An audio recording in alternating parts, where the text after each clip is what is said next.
16 জুলাই 2024 খ্রিস্টাব্দে রংপুরের বেগম রোকেয়া বিশ্ববিদ্যালয়ের সামনে আগ্নেয়াস্ত্র দিয়ে স্বল্প দূরত্ব থেকে সরাসরি নিরীহ নিরস্ত্র আন্দোলনকারী ছাত্র আবু সাঈদের বুক লক্ষ্য করে বিনা উস্কানিতে একাধিক গুলি চালিয়ে তাকে নির্মমভাবে হত্যা করার মাধ্যমে উল্লেখিত আসামিদের জ্ঞাতসারে এবং তাদের কর্তৃক অপরাধ সংগঠনের নির্দেশ, প্ররোচনা, উস্কানি, সহায়তা, সম্পৃক্ততা এবং ষড়যন্ত্রের মাধ্যমে অন্যান্য অমানবিক আচরণ করার মাধ্যমে অপরাধ সংগঠন।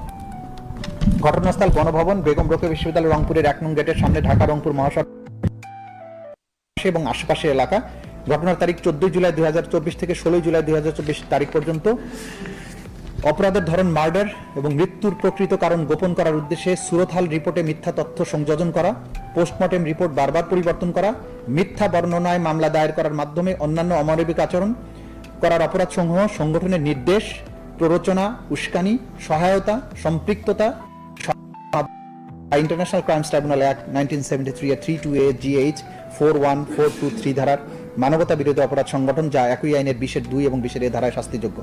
আসামি শেখ হাসিনা, আসাদুজ্জামান খান কামাল, চৌধুরী আব্দুল আল মামুন। অভিযোগের বিবরণ: আবু সাঈদের ঘটনায় আমরা দুটো ভাগে ভাগ করেছি। একটা হচ্ছে যে যারা গ্রাউন্ডে যে সমস্ত অফিসাররা অফেন্সে ছিল তাদের জন্য আমরা ওই যে স্প্লিট করার যে চিফ প্রসিকিউটরের ক্ষমতা আছে সেই অনুযায়ী গ্রাউন্ডে যারা এই অপরাধটা সংগঠন করেছে তাদের জন্য আমরা আলাদা ফর্মাল চার্জ দাখিল করেছি।